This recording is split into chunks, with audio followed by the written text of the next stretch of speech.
Now, if you're over 35, this video is definitely for you. If you're under 35, you should also watch because probably you will turn 35 and older eventually. So, in my latest cold approach demonstration video, which is linked somewhere below, a guy asked me a question in the comments, and I think it's a very relevant question, so I want to look at that in this video. He says, I think pickup on the street is okay when you're in your 20s, but is it weird if you're 40? Do you know a better scenario for 40-year-old guys? Or maybe you can do a video about this topic. Danke. Gern geschehen.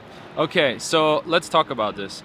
And before we jump into, is it weird to approach women when you're 35, 40, 45? Who am I and why do I have an opinion on this? My name is Alex Leon. I've been coaching guys over the last 7 years around the world of all age groups. So I coach guys from their early 20s into their late 50s. So my brain is basically a database of interaction. Now let's jump into this topic, and I want to split it into two parts, right? Because the guy in the comments asked two different questions. One is like, is it weird? And the other question is, what's an alternative, basically. So when it comes to the topic of, is it weird to cold approach as a guy in your 40s? My answer is, depends, as so often, right? What does it depend on? Okay, let's talk about it in three parts. First of all, what's the objective of a cold approach? What do we want to achieve? That's part one. Part two is, what is your actual age? What does age even mean? And part three is your experience level. So how calibrated are you? How charismatic are you? And how much experience do you have with women? So let's look into that. Now, when it comes to picking up girls on the street, right, as you could cold approach call as well, we should think like, why are we doing it? And the obvious answer is, well, we want to get laid. We want to, have sex eventually. We want to approach somebody, have a conversation, get their number, go on a date, and then hopefully go home and make things happen, right? But in my opinion, and I talked about this is only one objective. Another objective can be to overcome your social fear. Basically, to see it as a bit of a training social forces boot camp where you overcome resistance, where you push yourself, where you take yourself out of the comfort zone and push your social boundaries, right? Like, a lot of the guys I'm working with, they're very shy, they're very reserved. When I was starting out with this, I was incredibly shy, I was paralyzed. If you would have told me many years ago, hey, Alex, go up to that total stranger and just tell him that he has nice shoes. That's it. I was like, no, I can't do it. It's so weird. What if he thinks I'm weird, right? I was very, very paralyzed in that sense. This is not a great way to live, so you can use cold approach to just push your anxiety level away a bit, or to change the baseline of what makes you afraid and what not. Another way you can see it is just to become more social, to increase your social value, your social life, and your social connections. You can meet strangers without having sex with them. Oh my god, that's crazy, right? You can meet interesting people, you can meet buskers, you can meet tourists, you can meet locals, you can meet restaurant owners, you can meet baristas, you can be nice even to the delivery guy, dropping off your Glovo. So seeing it from that perspective, maybe it gets a little less weird, right? But let's move on to part number two, your age. So what is your age? I mean, really, it's a number in your passport, right? It's a date, it's a year in which you've been born. That's one way of looking at it, but there's other ways of measuring your age. I mean, there's a big movement now with what's his name, Brian Johnson, right? The blueprint guy, the don't die guy. He's measuring his age in all different body parts, like how old is my heart, how old is my dick, how old is my blood, or whatever, right? How flexible I am, how fast am I, how good is my sperm sample, right? He puts an age on all of these things. So then the question is like, how old is he if his biological body is now of a 27-year-old, right?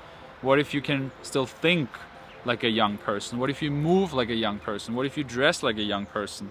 What if you kind of live in the zeitgeist of young people and you take care of yourself? So, unpopular opinion, if you're older but you look good and you dress good and you know what's up and you go with the flow and people believe you that you are, 8 years younger than you are, then, might sound crazy, but I think you can also say that you're that age. So let's say you're 32, but all of the other things point to you being 34. I would argue you can tell strangers that you just met that you're 34. Or let's say differently, you can lie to a young woman and say you're 34 if you're 42. Does it make sense? Thank you. Because what's the real consequence here, right? Let's think about it.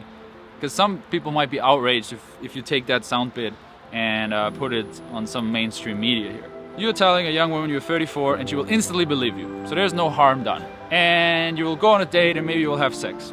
And then after you have sex, you had good sex, like a 34-year-old, because you move like a 34-year-old, because you're flexible and your dick works like a 34-year-old.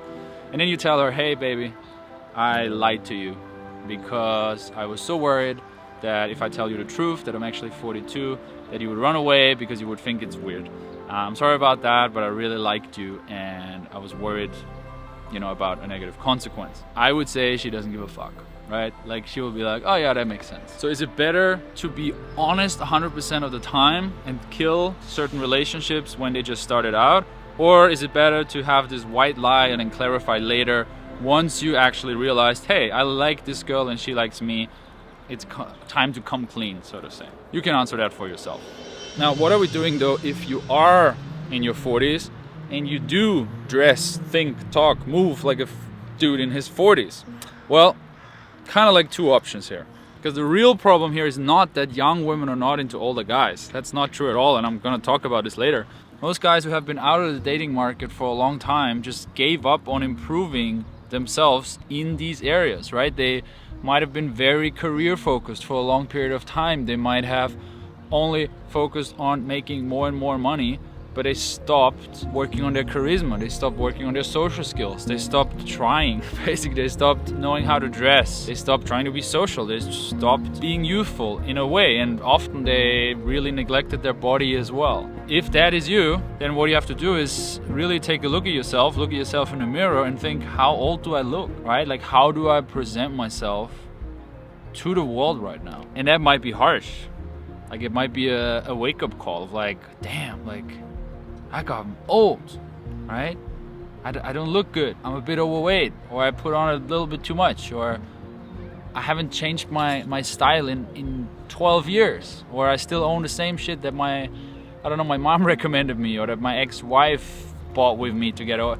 Doesn't matter, right? You never looked at yourself and thought, well, what do I try to represent here? What am I trying to communicate here? And then the biggest difference is you're not interacting at all on social media. You exist in your little box and you interact with the few people that you do in the same way that you've always done, and you're not making new connections offline, and you're not maintaining any connections online because you don't understand the principles of social media, of Instagram, of connecting with people on there. And I'm not saying connecting with strangers, I'm not saying DMing into women's DMs, sliding into women's DMs. I mean, meet strangers and stay in touch with them online. I do that every day. It's part of my social hustle. If that is you, then click below, book a free mentoring call. I do 2 calls per day for guys like you who want to transform themselves, right? We have a mentoring program. It's called Social Transformation.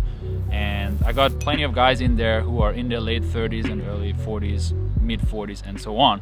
And we help them, and it's possible. You can change your style within 2 days with the right help. You can get in shape, you can work on your charisma, you can work on your social skills. Like, I've seen people in my program transform over and over again. And then the great news is, young women, a lot of young women, not all, but a lot of young women are into older men. Believe it or not, it's true. And it makes sense. I mean, women are generally, when they're like 23, 24, 25, way more developed as a guy in his 20s or early 30s, really. Like, if you're a beautiful woman, you will understand that you're beautiful by the time you're 14, 15.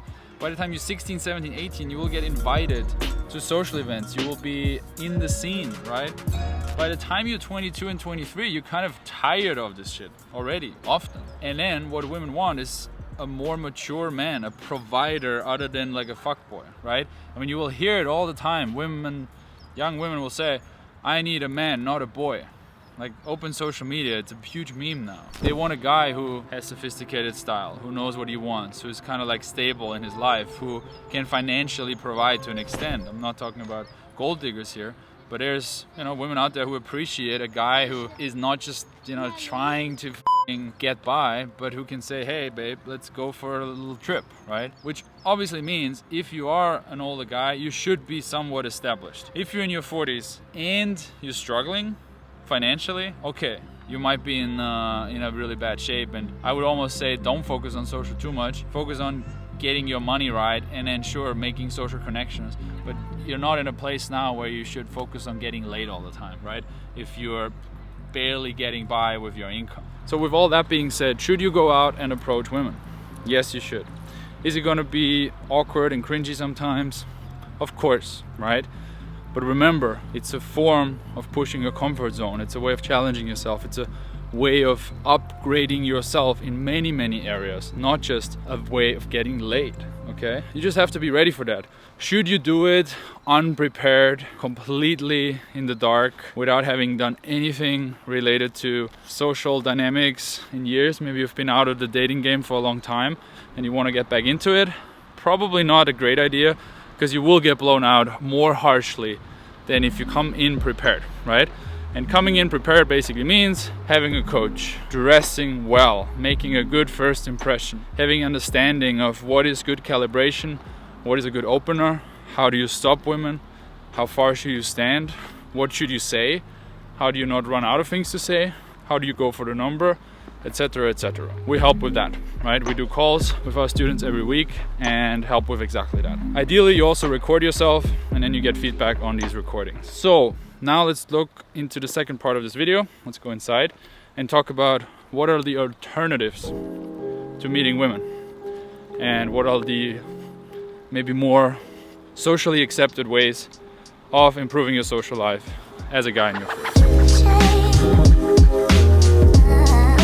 Yo, welcome to my studio, kind of. I just cleaned this whiteboard for you, beautiful whiteboard. Like the video if you appreciate that. Let's go to the second part of the question. So Alex asked, do you know a better scenario for 40-year-old guys? And the answer is yes. The answer is yes, but also yes, but it doesn't matter. Why does it not matter that much? I want to draw this for you, because we spend a lot of time in this video talking about charisma and lifestyle and such things and how they need to be learned. So what I teach my guys in my mentoring program is the following pyramid. It's kind of like the first thing I'm explaining, and I want to explain it to you guys now. How do we draw this to see? So, pyramid. Again, like this video if you appreciate pyramids. Okay, we got this pyramid here and we call it the dating success pyramid, right? And on the bottom of the pyramid, for you to be successful with ladies is, guess, inner game, right? So this is your beliefs, this is your confidence, this is how you see the world, this is how you see yourself in the world, how you see women, your opinion on women. All of that is very crucial, right? If you have a negative outlook on life, if you have bad mindsets, if you frame things in a negative way, you are in trouble. Things will not go your way because you're manifesting the opposite. I'm going to explain why I'm establishing this here later when it comes to alternatives to meeting women, okay? Next thing is to have success with women. Cold approach. The next thing is cold approach. It is crucial for you to be confident in approaching strangers, okay? Next thing. Next up is social media. So I ran through cold approach because we spend a lot of time talking about it. Social media is the next thing. It is your hub. I mentioned this. If you don't know how to stay in touch with the people you meet during the day, and this is basically not just chasing after women on the street, this is also, you know, a gallery opening, this is you at a networking event, this is you at the coffee shop and somebody interesting sits down next to you, and it can be guy, it can be girl, it doesn't matter. Social media is extending your offline life into the online space. It's the farmer's market of the online world, and like it or not, the online world exists and people spend time in it, okay? And then, excuse my handwriting, it says social circle / events on the top. Now you want to basically make sure that on the one hand you go to events, you are being social, you put yourself out there, you maybe join a salsa class, a yoga class, you go to certain events where people of the same mind come together. Maybe it's about old movies, maybe it's about a museum opening, maybe it's about a certain bookstore or whatever it is, it doesn't matter. You want to be there and you want to connect with people, or you want to meet people on the street and invite them to events. So this goes both ways. Cold approach, you add people to social media. On social media, you stay in touch with people and you invite them to events. On events, you meet other people, you add them to your social media. And all of that leads to dates, love, sex. All right, you guys, let's go. Come on, come on. So to finish this rant off here, and maybe we can show this pyramid again here. Yes, there is alternatives. There's different scenarios, of course, to dating, to meeting women. There's online dating, there's social circle stuff. There's matchmakers, right? There's all forms of communities where you can meet women.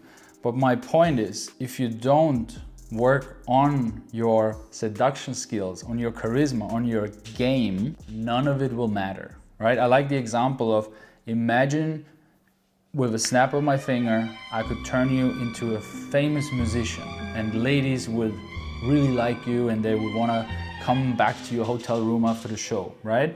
Sure, you might get laid here and there, but first of all, your standards will go up. And second of all, you will not be able to keep women because you still not developed socially inside of you. You still don't have game. You still don't know when a really powerful, high value woman starts playing games, how to deal with it. You don't know how to keep a woman. You don't know how to attract the really, really top women where just your status alone is not enough. So you need to use cold approach to develop your game. You need to get better at it. You need it to go through the phase to become the kind of man who gets women in either scenario, in all ways of life and in all different communities. You need game, right? And it can be learned, and I'm proving it, as I said, in the social transformation program. I have several guys who are in their 40s right now, and they're crushing it. They're improving their social life, okay? I can overlay some of these guys' comments after coaching sessions in the program here on the screen.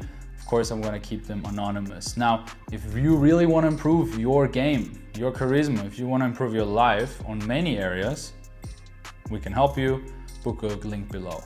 To finish this, I just wanna say it's possible, right? We live in a world where we have a lot of opportunity. We have Instagram, and you shouldn't see it as this annoying thing where you have to post or be fake. You should see it as this amazing platform that gives you the opportunity to connect with people, to stay in touch with people, to show yourself, to put a message out there into the world and receive energy back as well. It's really a powerful tool for dating, for seduction, for networking, for building your own tribe, etc. So, it's possible, you can change, no matter how old you are. The worst thing you can do is think change is not possible. Because really ask yourself, what is the alternative here? Let's assume for a second, none of this works. Everything I've been chatting about for the last, whatever it is, 20 minutes is fake and it won't work and it will be cruel and you will get rejected and you feel really cringy. Let's assume that for a second. Would you rather try and fail? Would you rather push yourself a little bit out of your comfort zone and attempt to make something more out of your life and, you know, find a partner and find connection and have fun in the world and connect with people? Or would you rather not try at all?